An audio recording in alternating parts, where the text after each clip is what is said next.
अक्सर आपने देखा होगा कि प्रोटेस्ट जो है वो स्टूडेंट कर रहे हैं, बेरोज़गार कर रहे हैं, वो लोग कर रहे हैं जो चतुर्थ श्रेणी कर्मचारी, मतलब समाज के सबसे निम्न वर्ग पर आने वाले, सबसे कम वेतन पाने वाले लोग जो है अपना हक मांगने के लिए प्रोटेस्ट करते हैं। अक्सर आदिवासी, दलित, औरतें और वो तबका जिसके पास में अब कोई रास्ता नहीं बचा, वो इस स्थिति पर आ जाता है कि अब प्रोटेस्ट किए बगैर कुछ नहीं होगा, वरना कोई प्रोटेस्ट नहीं करना चाहता है। आपने किसी अमीर इंसान को या एलीट इंसान को कभी भी सड़क पर आते हुए प्रोटेस्ट का हिस्सा बनते हुए नहीं देखा होगा।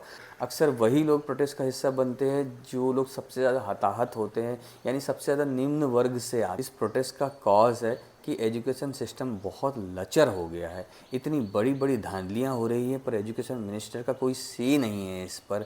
इतनी बड़ी चीज़ हो गई है पर प्रधानमंत्री ने आकर एक प्रेस कॉन्फ्रेंस नहीं की है।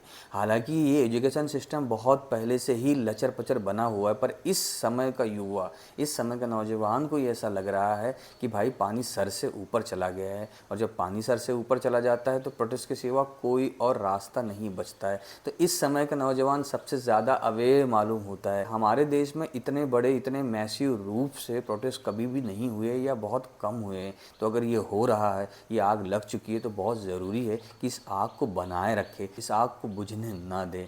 अगर आप पोएट है, इंटेलेक्चुअल है, कवि है, तो आप कुछ लाइनें लिखिए, कोई ऐसे लिखिए, कोई कविता लिखिए और उसे शेयर कीजिए। अगर आप बहुत दूर रहते हैं जंतर मंतर से, जैसे मैं बहुत दूर रहता हूं, तो कम से कम दूर से इन्हें ऑनलाइन सपोर्ट कीजिए, इनके पोस्ट पे जाइए और वहां कमेंट कीजिए कि हम आपके साथ हैं। अगर आप कुछ नहीं कर सकते तो शेयर कीजिए, कम से कम इतना कीजिए कि अपने आसपास के लोगों से, अपने परिवार में जब आप बात करते हैं तो कम से कम इस प्रोटेस्ट के बारे में बात कीजिए, स्टूडेंट्स के बारे में बात कीजिए, सीजेपी के बारे में बात कीजिए। ये वक्त जो है चुप बैठने का बिल्कुल भी नहीं है, खामोश मत बैठिए।